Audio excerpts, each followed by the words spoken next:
It's time for the Onyx News. Extraterrestrials, time anomalies, dimensions, remote viewing, UFOs, UAPs, and USOs, ghostly encounters, abductions, Bigfoot, and more. Your end of the week news source for everything unexplained. Here is your host for the Onyx News Podcast, Margie K.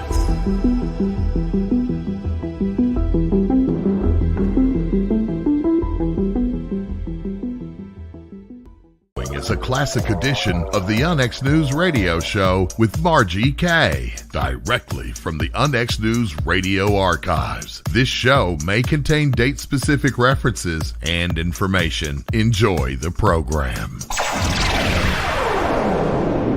My guest this evening is a very interesting gentleman. I've been speaking with him for about 2 years now. I found out that he did some investigation in a very interesting location in Missouri. Charles Teague is living in Memphis. He is retired. He has got just a fantastic story to tell us tonight. Welcome to the program, Charles. Thank you. You and I have talked several times, and you always have so much information on this Missouri Mystery Mound. Before we get started, why don't we tell people how to get to the photographs and your web pages on your Facebook page? Facebook name is Charles Charlie Teague. That's spelled Teague. And when you friend me on the Facebook page, I will automatically put you in the Missouri Mystery Mound group page as soon as you friend me. And also, I think you could go to my information section and click on the photos. And when you click on the photos, there'll be a section there for all the photos of the Missouri Mystery Mound.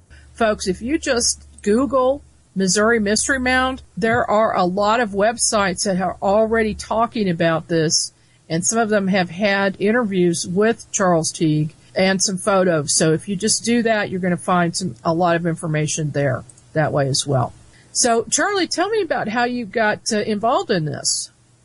Well, it's a very convoluted and interesting story. It started back about 2001, many years ago. I was listening to a coast-to-coast radio show with Art Bell, and that night he had a guest on by the name of Robert Ghostwolf, and he had Dannon Brinkley, which you may be familiar with Dannon, and they were talking about a hall of records located in Middle America.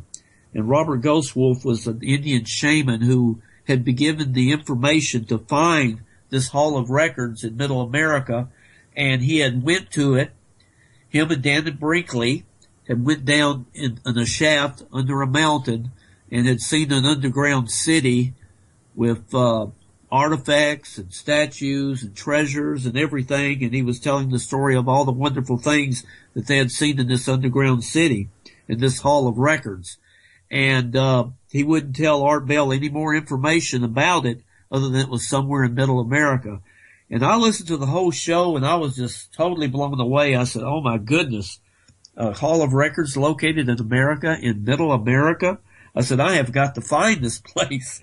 And being from Memphis, being raised in Memphis, up and down the Mississippi River here, that's where there are so many different Indian mounds located in this area. So I just had to figure if it's in Middle America, it had to be close to the Indian mounds. So I decided to do some research, started looking into the Mississippi River cultures, Hopewell cultures, Indian mounds, the Adena people, looking at geographic maps and historical journals and books, trying to find some information on this. And I read Greg Little's book called People of the Web, which is about the mound builders. The first thing I came across, let me just tell a real short story, was a story of Hernando de Soto. You know, Hernando de Soto supposedly discovered the Mississippi River here at Memphis. Yes. And he was looking for the 7 golden cities of Cibola. And when he came to the Mississippi River here in Memphis near the Chickasaw Indian mounds, which are located on the bluff here at Mississippi and Memphis, and he couldn't get across and he wanted the Native Americans to help him, and he kidnapped the chief's daughter. Said he would give her back if they would help him get across the river. Well, they agreed to help Hernando de Soto cross the river, but there was another warring tribe on the other side of the Mississippi River, and they couldn't cross. So they took them upriver, built some rafts, they crossed the Mississippi River and went up into Arkansas and did a tour of Arkansas up around Pocahontas, Arkansas, up near the Missouri border. And then after that went down to Hot Springs and then down towards the Mississippi River and Hernando de Soto died there. When I was looking at the route he took, it was awful near the Missouri border. And so I started doing some investigating, and I found that there was a report that he had visited the New Madrid area and done some exploring up in there, and even all the way as far as Kansas while he was up in the northern Arkansas area. So I thought this was interesting. So I knew about New Madrid. I knew there was a large Indian mound in New Madrid, and I thought this might be the area possibly that I was looking for, because he was looking for a golden city. He was looking for treasure and gold, and I thought possibly this might be the area I should look in. But I didn't have very much information on that, other than the fact that it was around the New Madrid area. And so I did read a report that he had went over to the St. Francis River and had been going down the St. Francis River when he had stopped, went back east, then went back south, and then went back down in Arkansas. And I was wondering, why in the world did he stop right in the middle going down the river and go across plains back over towards New Madrid? So I thought that was interesting. I said, wonder what made him stop and make the detour back to Arkansas.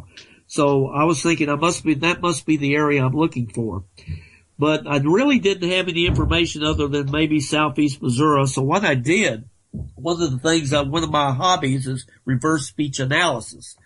So I took the show with Robert Ghostwolf, and I reverse speech analysis on it, and I found many clues about where this Hall of Records was. Clues like it's along the fault, Missouri, caves, fault lines, trees, lizards, all these different types of clues that told me this was where he was. But the only information that gave me was he was in the Ozarks somewhere in southeast Missouri, which is a very large area to look for. And I knew New Madrid might be the area I need to look for, but I was kind of stymied. I had nowhere to go. Let's back up just a little bit and explain to people what reverse speech analysis is. Okay, reverse speech analysis is basically it's the subconscious mind speaking. What it is, if you take normal speech, people, their conscious thoughts are presented to you in forward speech, but for some reason your subconscious thoughts can come out in reverse. I don't know the exact reason for this, but if you take someone's speech and then you put it in reverse, you will hear snippets of information, snippets of words, sometimes little paragraphs, sometimes sentences. And it's very interesting because it's a different tone.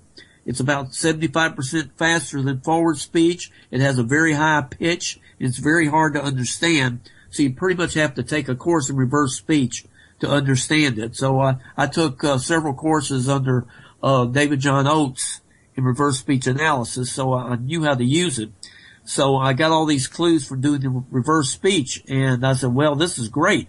I know where he was. I just don't know how he got there, because he did say, one of the things he did say, that the Native American who took him to the site had blindfolded him, and he didn't know where it was. He just knew it was in Middle America. So all my clues were, I guess you would say, on-site clues, but no way to get there. I'm kind of stymied here. I said, man, I got all these clues. There's a Hall of Records somewhere in southeast Missouri. Don't have any way to get there. What the heck am I going to do? The MUFON director of Tennessee, Eddie Middleton, good friend of mine, called me up one day and said, look, Charles, William Henry, investigative mythologist, is giving a lecture here in Memphis, and would you like to go hear it? And I said, heck yeah, I'm always open. Let's go hear what Mr. Henry has to say. So we went over to the lecture, and William Henry was speaking on peacemakers through the ages, how they helped brought peace to the earth and how they were really important people. And he was talking about one particular peacemaker by the name of Colonel George Morgan, who actually is the unsung hero of the Revolutionary War. No one knows much about Colonel Morgan, but he was one of the reasons we won the war, very simply because he was a peacemaker. George Washington sent George Morgan to the Native American nations right at the beginning of the Revolutionary War to sign a pact with the Indian nations that they would not side with the English or the French against the colonists. And he got them to sign that treaty, so the Indian nations did not come into the Revolutionary War on the side of the British or the French. And basically we just had to fight the English. And thanks to George Morgan, we didn't have to fight on two different fronts. And he's one of the unsung heroes. He also was the man who told Thomas Jefferson about the betrayal during the Revolutionary War with Benedict Arnold. He was quite the character. But anyway, I enjoyed the lecture on Colonel Morgan, but when he told me one thing that just really got my attention, Margie, he goes, Colonel Morgan founded the town of New Madrid, Missouri. I go, whoa, right in the area I'm looking. And I said, oh, this is fascinating. And he said that Colonel Morgan had founded New Madrid, lived there about a year or so.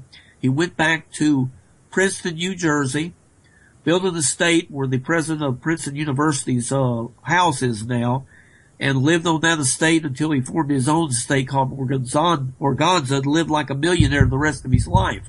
Well, from what I understand about Colonel Morgan, he was a land speculator, and he wasn't very good. And he lost his shirt in New Madrid.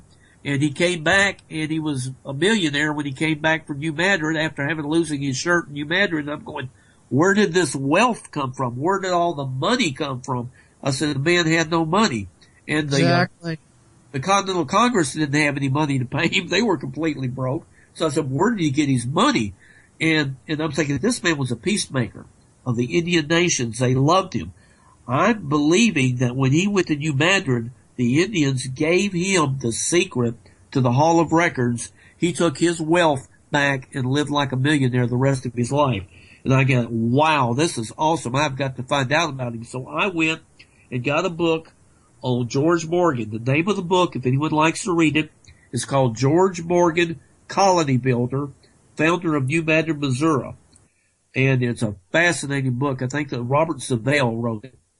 And anyway, I read the book on George Morgan. Fascinating man. Many, many wondrous things he did. But after I read the book, it didn't help me any further in finding the Hall of Records. I go, well, this is nice, but that didn't help. I turned it on the last page, and there it was. It was George Morgan's family coat of arms. Unbelievable. They were like, I'm not sure. I'd have to look at it right now. Between 16 and 20 boxes on that coat of arms. I've never seen a coat of arms like this in my life.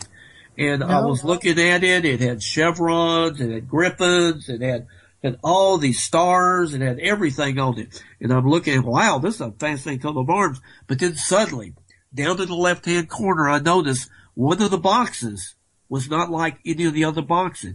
It had no heraldry in it. It was just, I couldn't figure out. I had to look at it.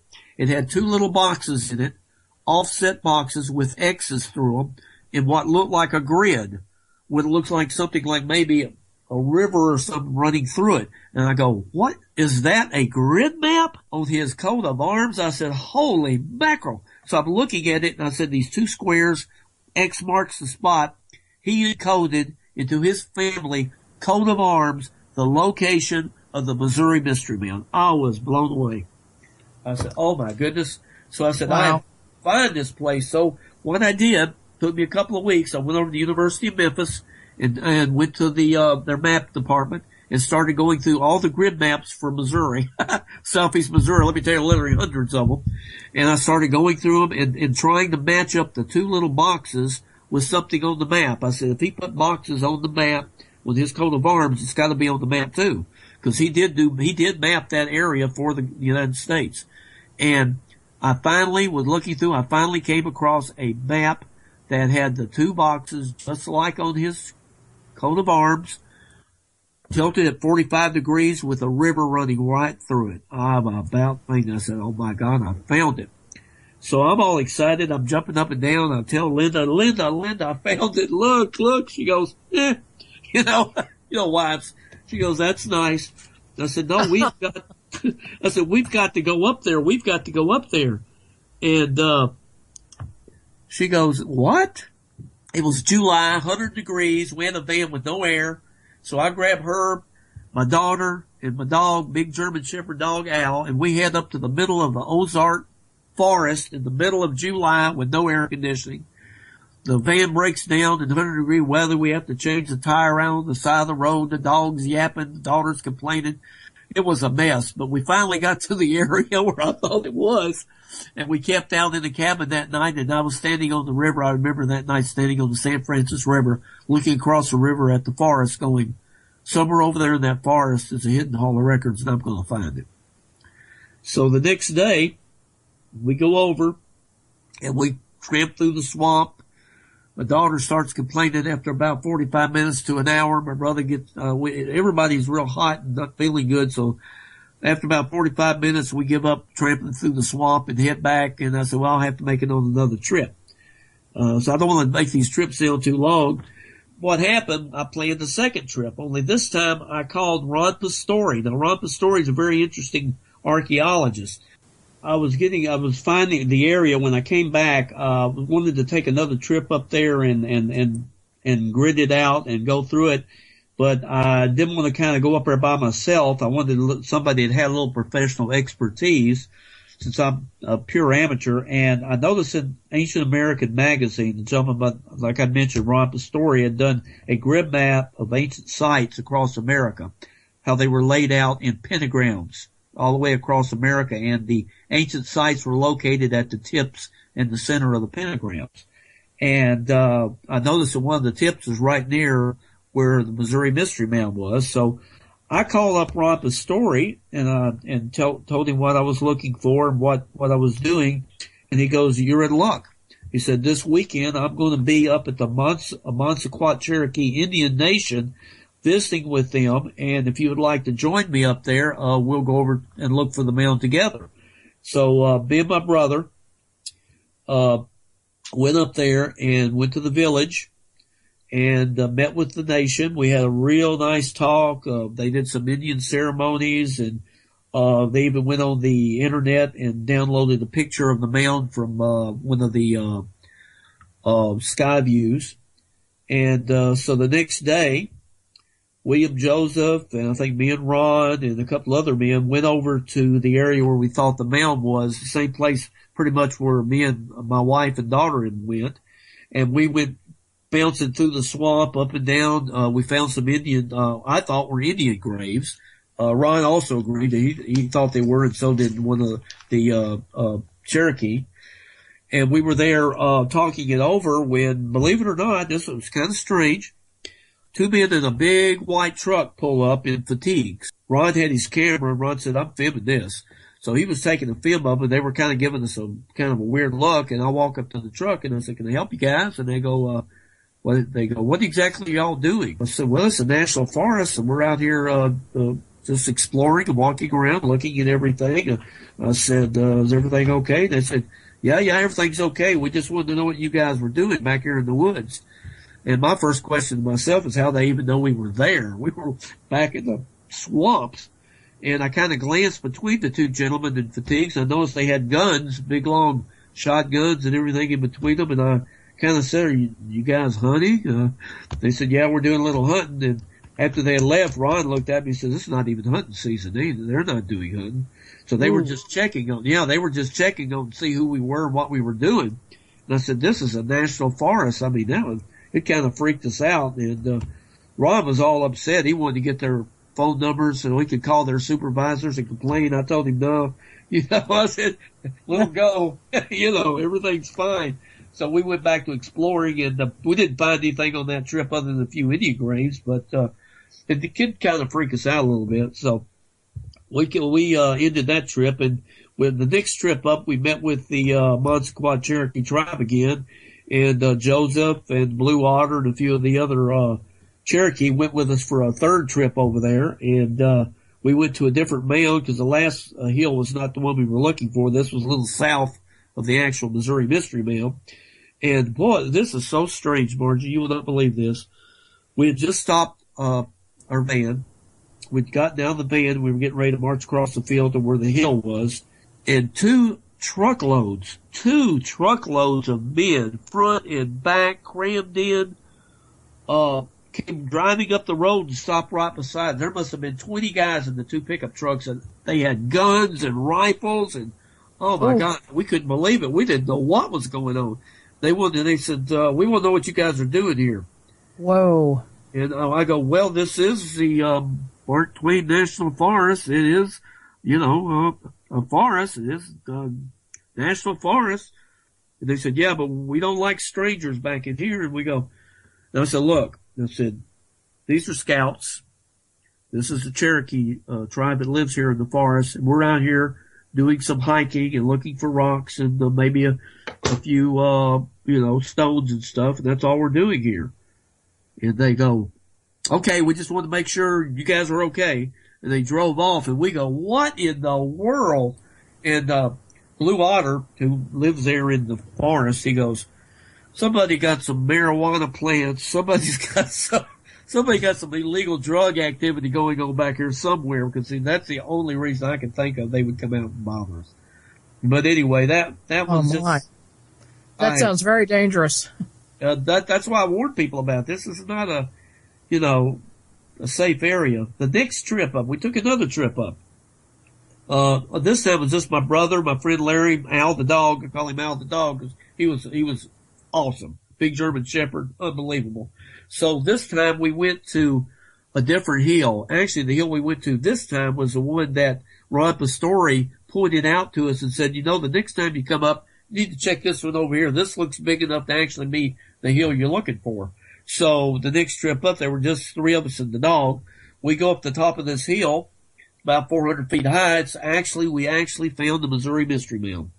And we go to the top of it, and all around the top there is about a quarter of a mile circle ditch at the top, about 18 inches wide, 18 inches deep, going all the way around the top of it. We couldn't figure out what it was or why there was a circular path at the top of this hill. So we go on down to the bottom, and we just start walking down, and we come to a rock stream, which snakes through the forest. It's really beautiful, and it was really beautiful in the middle of the woods, and we look at it, and it's nice, but it didn't really tell us anything. So we look around a little bit, and we decide, well, we better get going because it's getting kind of late. So we walk down the hill, down into a crevasse between the two hills. It's kind of like there's a wall on one side and the hills here. As a matter of fact, that's one of the things I was looking for, a wall that surrounds it. And we're walking down this, I guess you would call it a crevasse, and looking up at the side of the hills. And my brother kind of was looking up, and he said, hey, see those rocks up there on the side of the hill? And I said, yeah. He said, that looks like a lizard. I go, what? And so we go running. I mean, we just tripping and running up that hill to look at this rock. And we get up there, we look at it. It is a giant lizard head or snake. Never have to determine whether it's a lizard or a snake, but it's a serpent rock of some sticking out of the side. You've seen the picture of it. I just looked at it, and it is very strange. And we go, whoa, what is this? And I said, and Fred said, it's a lizard head. It's a lizard head. And I said, and I didn't tell Fred that one of the reverse words that I had to find the Missouri Mystery Mound is I had to find the lizard. And when I first saw that clue, I got a lizard. Now I'm going to be running all the dadgum woods looking for a lizard. What in the world is that about? And then finally when he said it looks like a lizard, and my mind just exploded. I go, oh my God, we found the lizard. And it is absolutely gorgeous. One of the things, I don't know which picture you look at, I have several, but one shows that where the lizard head is sticking out from the cliffs of the Missouri Mystery Mound, the top of it, where you walk up to the head, comes to a point like an arrow. Just like an arrow, and at the end of the arrow tip is the head sticking out over the of the cliffs. It's absolutely gorgeous. One of the most beautiful things I've ever seen.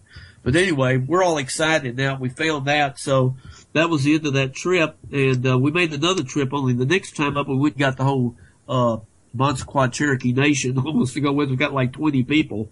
We had the Medicine Man, Joe the Blue Otter, Walking Bear, the Chief, his son. We just had a whole bunch of people. And while we were there, we discovered 3 caves on the western side slope across the Missouri Mystery Mound. There were 3 caves. And one of the caves, when we went up the hill and found the cave, had a door frame in it. We thought that's a door frame doing? So we go in the door frame, and it was a small cave, but someone had bricked the inside of it, built a fireplace. There was one room that was bricked that was round like a kiva. And then there was another bricked in room, and it only went back about, 60 feet. It wasn't that big, but it was very interesting. We couldn't figure out why it was built. We had no idea at the time. We found out later. Is this the same place where there's a door that looks like it's built in the side of the rock face? Yes, ma'am. That's the entrance. So that's the cave. Okay. And so we explored that, and we found 2 other smaller caves, crawling caves. And one of the caves had an interesting looking. It looked like a painting on the ceiling. I couldn't figure out exactly what it was. And while we were there, I found a large rock, looked like it rolled down the hill, looked like a helmeted head of a warrior. It's about 8 foot long, and it was a very nice trip. The Native Americans did ceremonies in the circle and at the cave, and they told me that I'd found something very special. But now, anyway, did the Native Americans know about this place? Had no idea. Okay, they live in the area. They live in the area, but they knew nothing about it. And later on, I don't want to skip around too much. So later on, the Corps Engineers are the people who run the forest there. And 2 of the forest rangers from the Corps Engineers, I took them over there and showed them the Lizardhead Rock and several other formations I'll talk about in a little bit. And I asked them if they knew anything about it, and they said they had no idea that it was even there. So apparently no one knew it was there, or at least that's what they told me. Not sure about that one. But anyway, so that was the end of that trip. We found the mounds, and now our thing was to try to find a way to get into it. So on our next trip up, we went into the small cave and looked at the painting on the ceiling, explored the caves, and looked at all the markings. There were about 5 or 10 etchings and markings outside the small cave on the wall, which I have up in my photo section.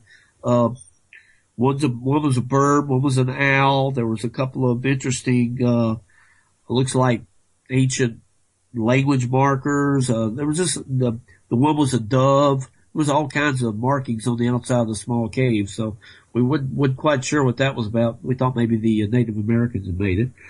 But, and that was it. And then the next trip up, I took my family, Evangeline, my wife and my daughter and my son and, my niece. We just did a family outing up there.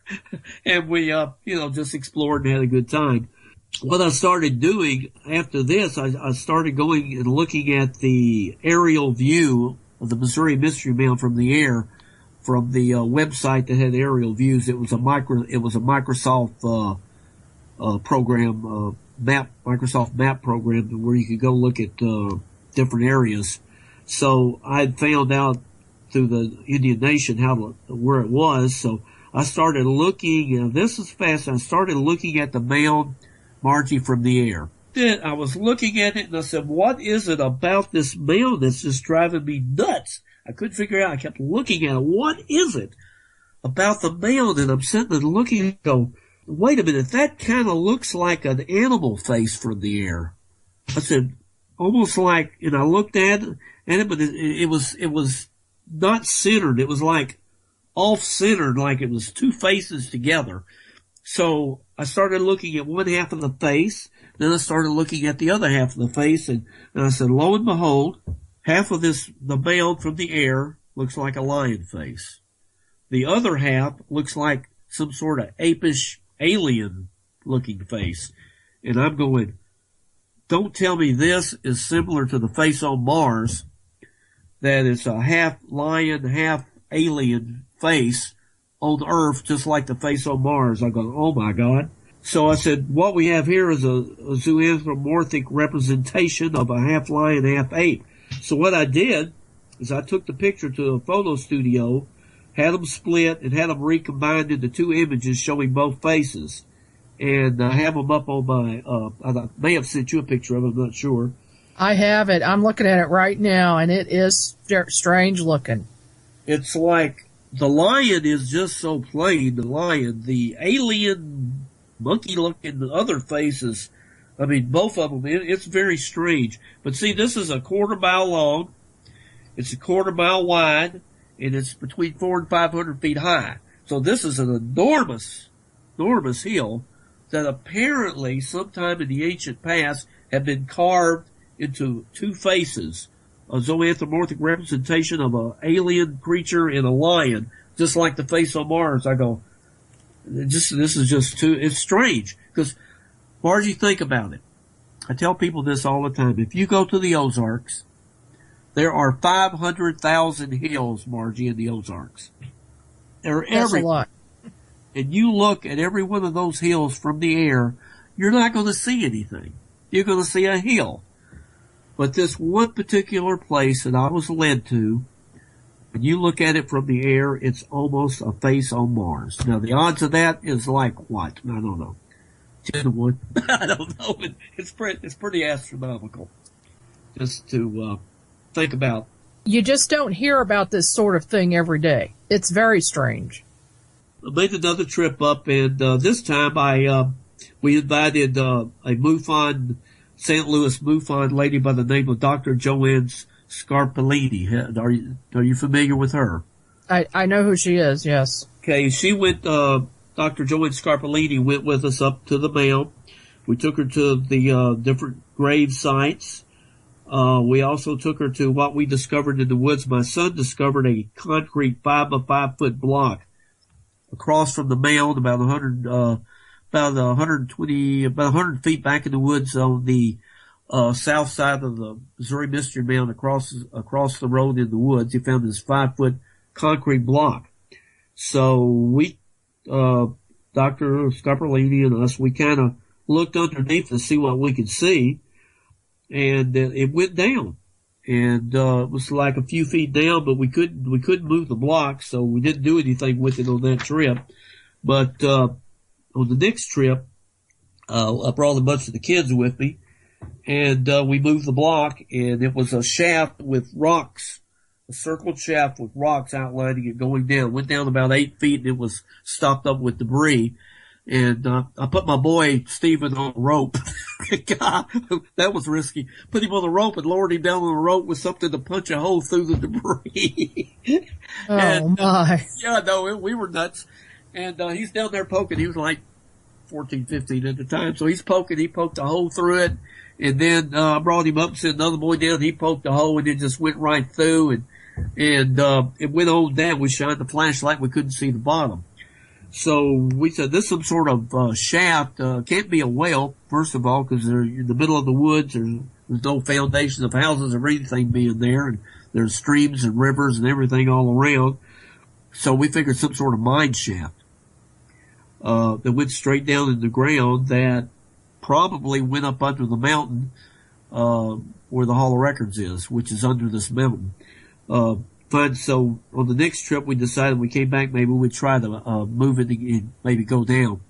But when we came up on the next trip, we had moved the block back on, but it was a little bit cracked. When we came back several weeks later, the block had been moved over and a brand new block had been put on top of it. And how anybody would know that we'd moved the block back in the woods way off the road, and then come back and build a brand new block to put over the top of it so we couldn't get in it. So somebody was watching it. Somebody was watching us. Well, you know what? Race just sent me a little note and a link to a show that Jesse Ventura did on his show Conspiracy Theory. Have you seen this? Yes, I have. It's about the underground caves in Missouri that they're stockpiling untold millions of tons of food and supplies and trucks and things. Yes, that the Illuminati has designated the Missouri Ozarks as the area to be.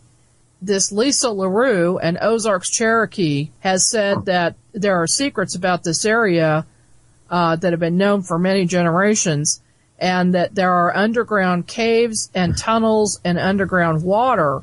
So that makes it a perfect place to be, and that the Illuminati are descending on this area in the Ozarks. Some of the theories are that they're, getting ready for something big to happen. Oh my goodness. So I'm just saying, maybe we ought to take a look at this too, as a possibility for one of their places that they're getting ready.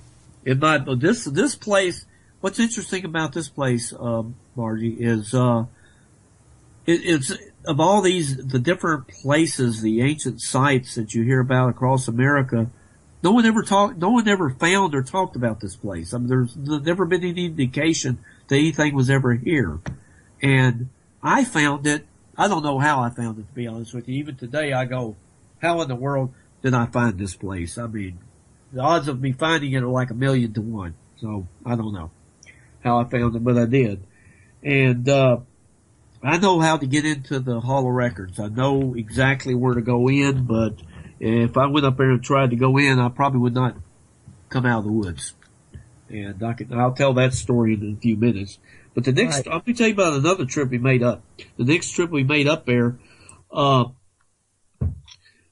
we discovered outside the cave on top of the rock. There's several big rocks there. One I have a picture of my son standing on. There was another rock next to it that had a square block underneath it that at one time may have had some writing on it. But on the top of that rock that kind of looks like a lizard, on the top of it there's an old ancient carving of an eagle with its wings outspread. Beautiful carving. And the eagle is looking towards the caves to the west of the Missouri Mystery Mound. So if you go up to the site and you go through the pictures, you'll see that. We discovered that, and it's pretty fascinating. I got a message in April from a lady by the name of Angie Michael. It's spelled Micol, Angie Michael. She has her own satellite discovery. She looks at ancient sites. You may have heard of her. You might want to have her on the show. She's very fascinating. But she wanted to look at the Missouri Mystery Mound, so I invited her up, and her father and Gary Dixon, who was a dowser, and his wife, and I brought the motley crew. That's the crew of teenagers that I always take with me. I don't know why, they seem to enjoy it. And we went up and started exploring the mound. And one of the interesting things about it is they found, Angie and Gary found a spot on the south bluffs of the Missouri Mystery Mound. I remember when they found it, they said, "You're not going to believe this. You won't believe what we found." And I went over and I looked, and it was covered up completely, and they just started digging it out. It was a rock platform sticking out from the south bluffs with rock hard ridges in it. All the ridges were equal spaced, and it looked like it had broken off from one piece had broken off from the south bluff, and there was another part still connected to the mound, and they started uncovering it. And I don't know if I sent you a picture of that, but when you see that, it's hard rock. It's beautiful. I've looked at that several times, and it is extremely odd. It is. It's the most unusual formation. We asked the Corps Engineers people about it, and they looked at it and they said, "We have no idea what could created this. You have to get some sort of geologist over to look at it." They did say that at one time, thousands and thousands of years ago, that it was undersea. And you thought it might have been formed by some sort of sea wash or something 10,000 years ago or something when the seas were up high in the Ozark area. But we don't know what it was. To this day, we have no idea what created what it is. But it's just a very fascinating looking platform. We just keep discovering strange things on this small hill in the middle of the Ozarks. But after that, we discovered, the next thing we discovered was a man by the name of Dragon Walker. That's his name. from South Carolina sent me an email saying I've been looking at some of the pictures you've been posting and from the air, and he said one of them looks like a man. It was down, it's a southeast of the Missouri Mystery Mound, a couple hundred yards in a large field. And I looked at it and I said, it does look like an effigy of a man holding some sort of round plate with an X through it. Looked like he has a trident on his chest, and it's just the strangest thing. It's like a quarter-mile long, and we looked at it and we said, we got to check this out. So when I took the motley crew, we went up there and we went to it, and it's very strange. It's outlined by a path about 12 feet wide going all around it in this field. And this path has rows of green plants, like 6 or 7 rows of green plants that go around this structure like a road. And it doesn't grow up there, just the plants grow there, and then the field's in the middle, and it creates this image. And we have no idea who built it, why it's still there, what it means, but there are many I put like 10 or 15 pictures of it in my photo section. We call it the effigy of man because it had a round cross on it and possibly a trident. We didn't know if it was like a reference to Poseidon. We had no idea what it is, but we called it the effigy of man.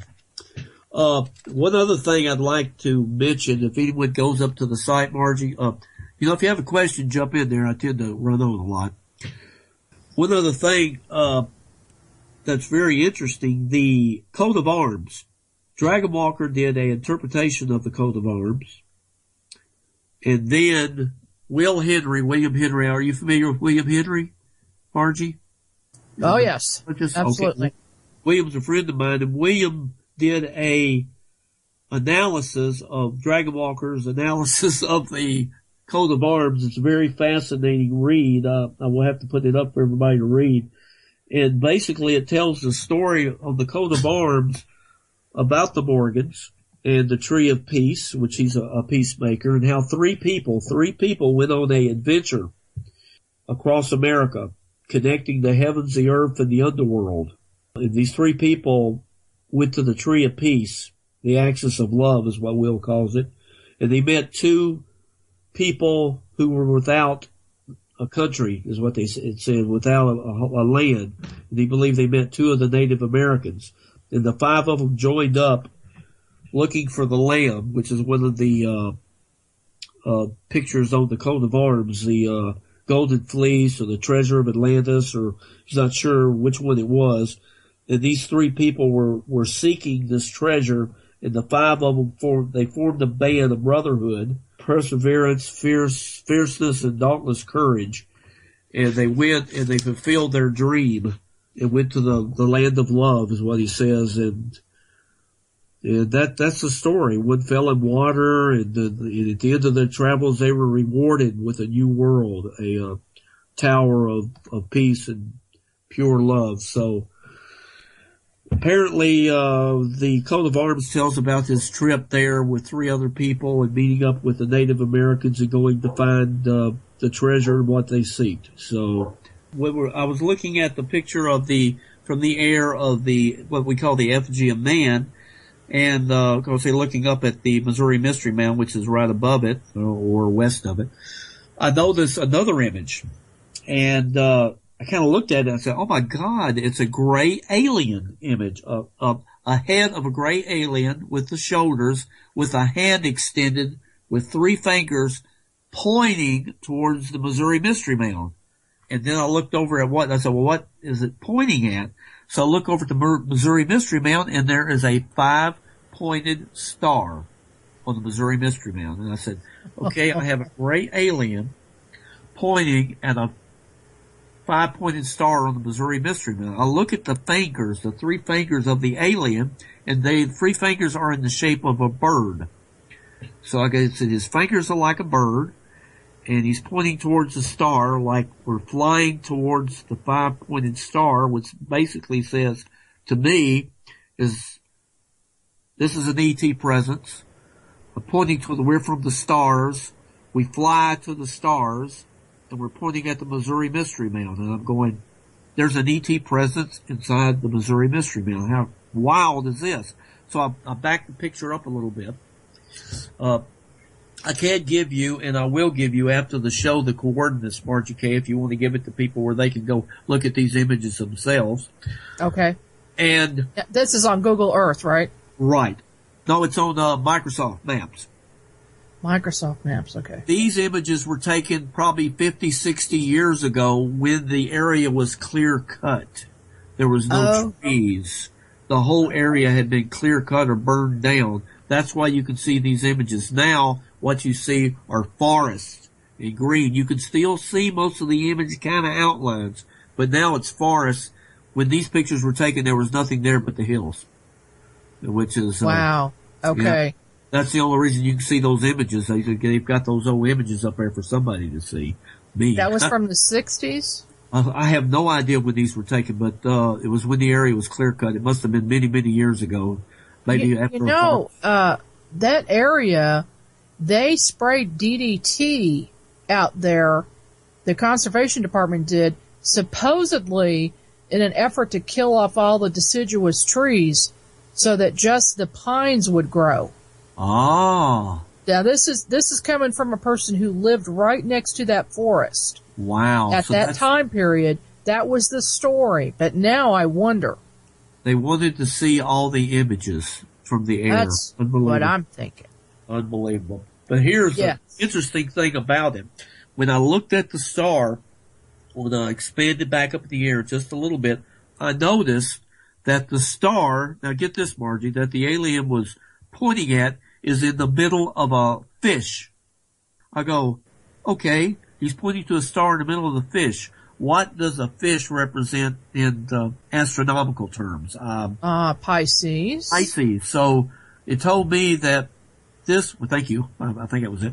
It told me that he's pointing at a star from Pisces. I go, okay, that says he's coming from wherever Pisces is located up in the stars. He's pointing where they're from, and he's also pointing at the Missouri Mystery Mound. And I go, this is just unbelievable. Why is that star there? Why is he pointing at that particular star? And why that star on the Missouri Mystery Mound?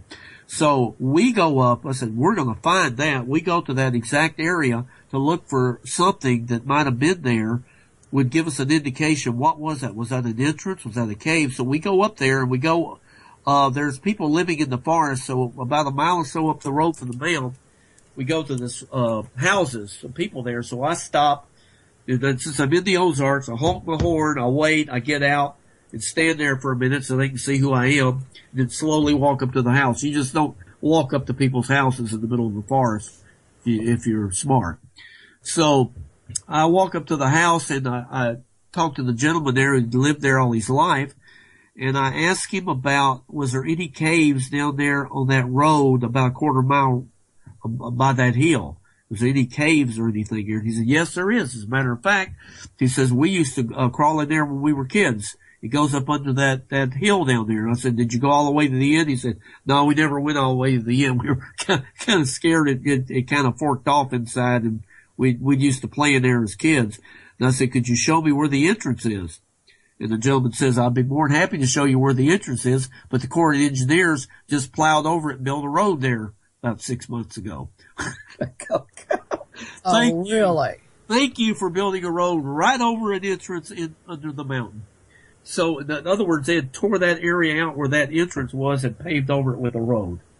And when Angie, Michael, and them were there, we went down with Gary Dixon, who was a dowser, and we went walking along the road. I didn't tell him what we were looking for. I said, I'm looking for something along this road.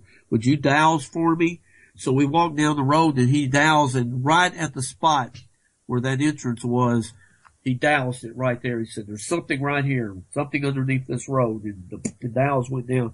And that's when I told him that you just stopped at the exact place where there's an entrance that goes up under the mountain into the Missouri Mystery Mound. He goes, oh my goodness. But the guy was, Gary Dixon, he died a few years ago, but he was a quite remarkable person. We tried to find another entrance there, but we couldn't. We didn't know, what we were going to do, but they were busy digging out the platform up on the slope, to take pictures of. It's fascinating. Me and Freddie, my brother, we decided, we're tired of digging, so we took off, went, east of the mound down around this little curve or road. Thought we'd, explore the hills back there a little bit, about 150 yards south of the mound. And we see a nice rock,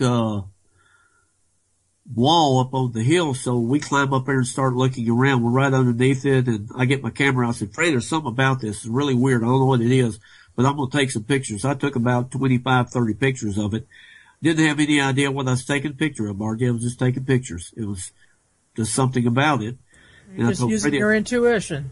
Intuition. I said, I don't know what this is, but I'm taking pictures. It's just strange, because there was a little pathway that run right under this wall about 70, 80 feet up the side of the hill that ran along this rock wall, like somebody had carved the wall right out of the side of the hill. And, I took pictures and I said, well, we'll get back to it later. And, so we went back and helped them with the mound. And, while we were exploring there, we also discovered, a large image of a gazelle in a field across, south of the mound. Right near where the alien was. We also discovered a kind of like a dog, something like a dog head, but we didn't really give that too much credence because we couldn't figure out what a dog would have to do with the mound. We already found stars and fishes and aliens. It was getting a little, to be honest with you, Margie, it was getting a little ridiculous. Let me ask you something, Charles. How big are these images? The image of the effigy of man was a quarter mile long and a quarter mile wide, about 200 feet wide. The image of the alien was maybe 30, 40 feet, about 30 feet. Not that big. Well, and the fish was about 70, 80, 90 feet long, but it's not there anymore. They tore that down. So the fish image isn't there.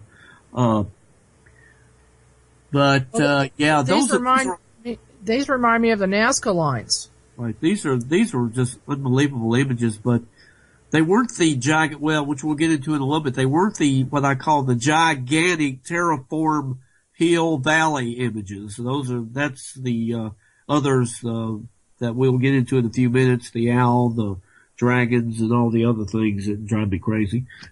Even thinking about. But, some of the other things, one of the things we did discover, I want to point this out. I couldn't figure out exactly what's going on with the people that all this stuff is here. No one seems to be able to figure out, why they live in the forest. They don't know anything about it. And I'm coming to the conclusion that they probably do know something about it, and they probably have a religion around it. And I do believe, and this is my own supposition, that it is Druidic in nature. Many, many reasons for this. One of them is when we were exploring this, taking pictures of this hill, we noticed that there was a road right up from that went back in the woods, and there was a house back there.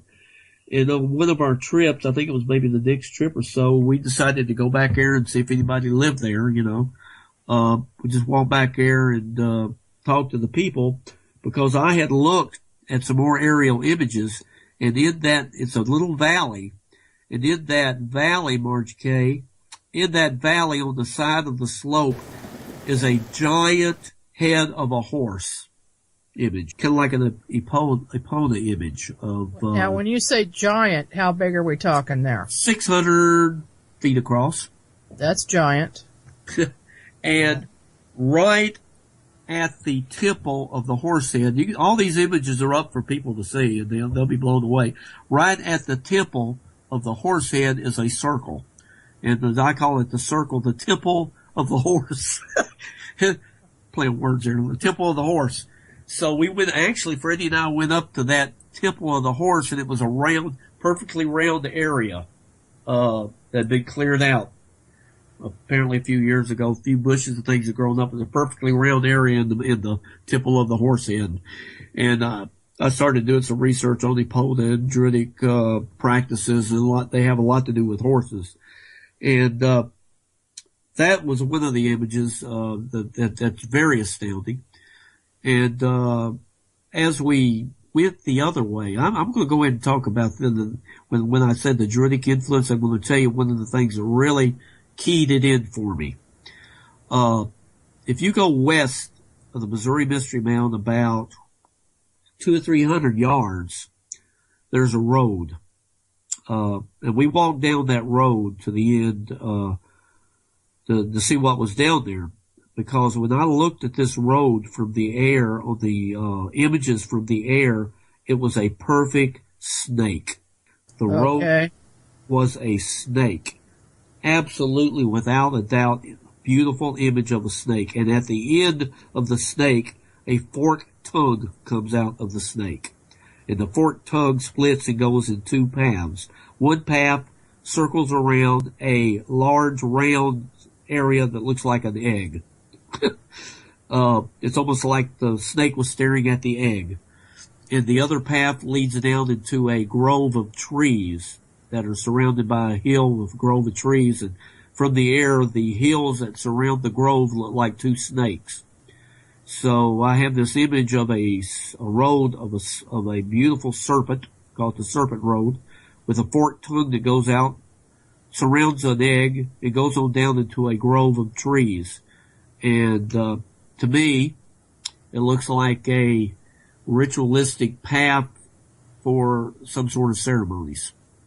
That's the only thing I can make of it. Have you just looked at these from the air, or have you been to them in person?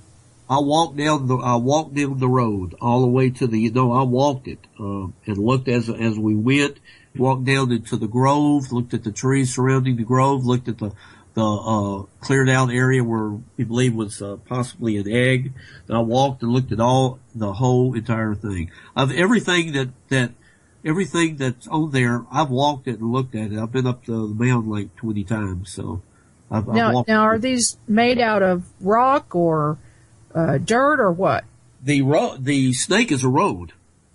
The snake is absolutely a road that curves around from the tail all the way up, and then at the head, it kind of goes into a head shape, and there's several big rocks there that maybe one's for your eye, and there's a couple that looks like bands that run across the road. It's like it has a band at the neck. And then at the end of this road, there's a path that goes down, and then the path splits. It goes one way, and then the path splits and goes the other way. So the forked tongue is actually a path that comes out of the tongue of the road of the serpent. Very fascinating, Margie. It made me think of some sort of Druidic ancient rituals that they would march down the serpent path. So when you look at the picture, you'll go, "Woo! I don't look at that. Lord have mercy." I hope people get an opportunity to look at all the photos. Well, the Mayans were heavily into the serpents as well, and other cultures too.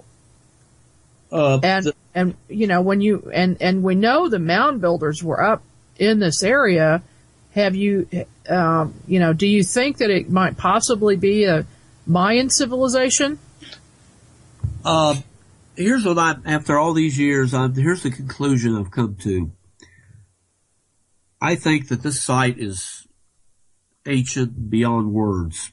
I think this is a source of energy. I think it's a vortex. I believe this area goes back, I believe different peoples have brought different treasures here for safekeeping.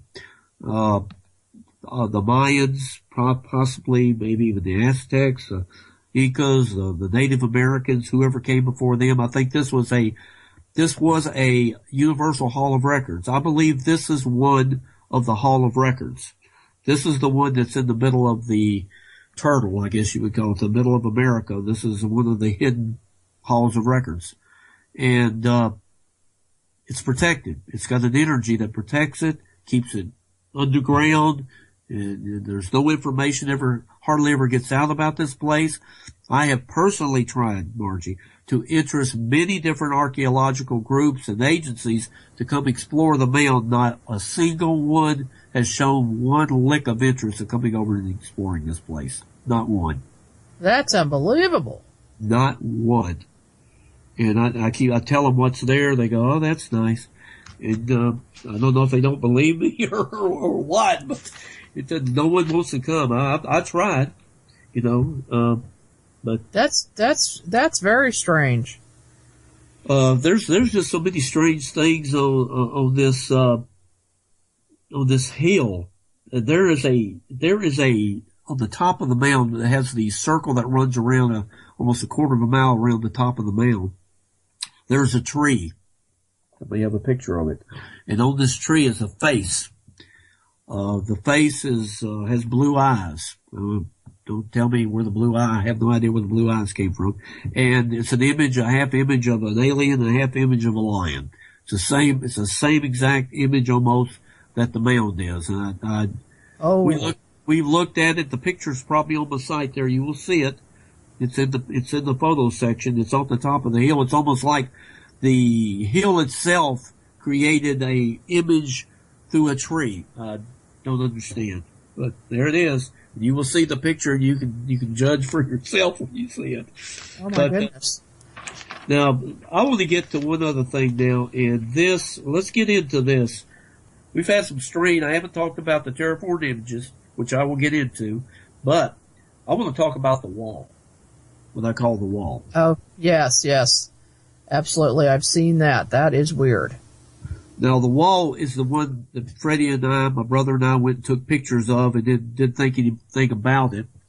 And we went back and worked, helped Angie and then work on the platform, they call it. A couple of months later, there's a gentleman, Charles Stephen Long, who lives in Texas, who I sent pictures to. He was checking my site out and everything, and he called me on the phone because I have my phone number on there. He said, "Charles, this is Stephen Long. I live in Texas. And enjoying your pictures." He said, the pictures you put up of the wall, I put the pictures up, you're thinking I just put pictures up, take pictures, put them on the website. He said, "Did you know that on that wall there is a 6-foot high carving of a skull?" I go, "Huh? A skull? No, I didn't know that." He said, "Go look at your pictures." So I said, okay. I went back and I pulled the pictures up and looked at them, and there it was, staring me right in the face, a 6-foot high skull. And I go, my God, how did I miss that? And matter of fact, I even have a picture, I sent you one on the email, of me standing right underneath it. And not even knowing it was there. And I go, wow. So when I saw the picture of the skull, I go, what else is on this wall? So I started looking at the skull, and right to the left of the skull is a profile of it looks like a Mayan chieftain or an Aztec or Mayan or Inca chieftain's profile picture of a king. And I go, wow, that is weird. And right below that is an inverted 6. So right there we have a skull, 6-foot skull, a Mayan chieftain profile, and below it a 6. I look off over to the right on the other side of the tree from the skull. There is a alien face carved out of the side of the wall, sticking out, staring at you. It's just an alien face. And right above the alien face is, it looks like a symbol that looks like the fingers that were on the alien ET that was pointing at the star on the mound. That symbol is right above the alien face. I don't know if you see that. Right. Yes, and that is just incredible.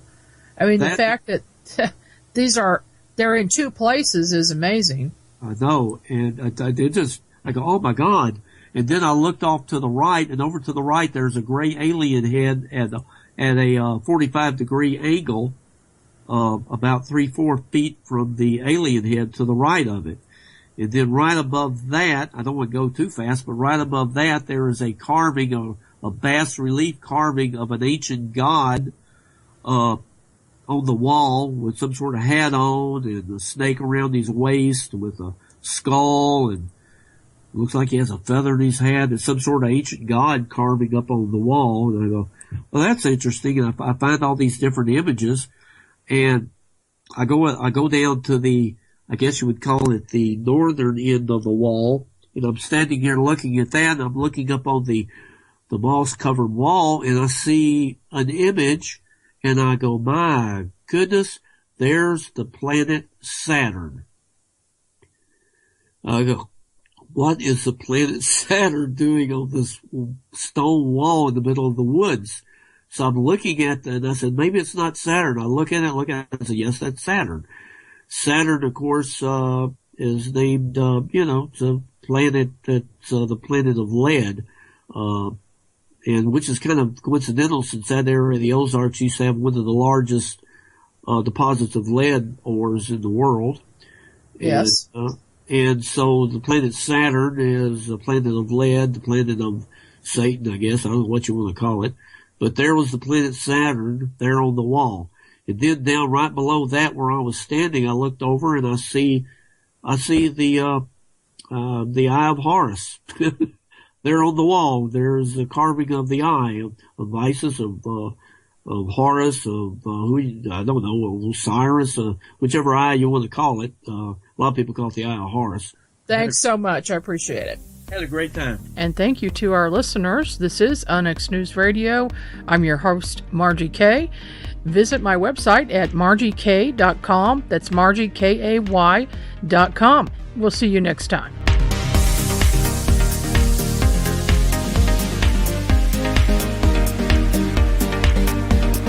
You've been listening to the Onyx News Podcast with Margie Kay. Any rebroadcast or duplication of this program or its content without express written permission from Margie Kay is strictly prohibited. The Onyx News Podcast, in direct cooperation with the internet website margiekay.com.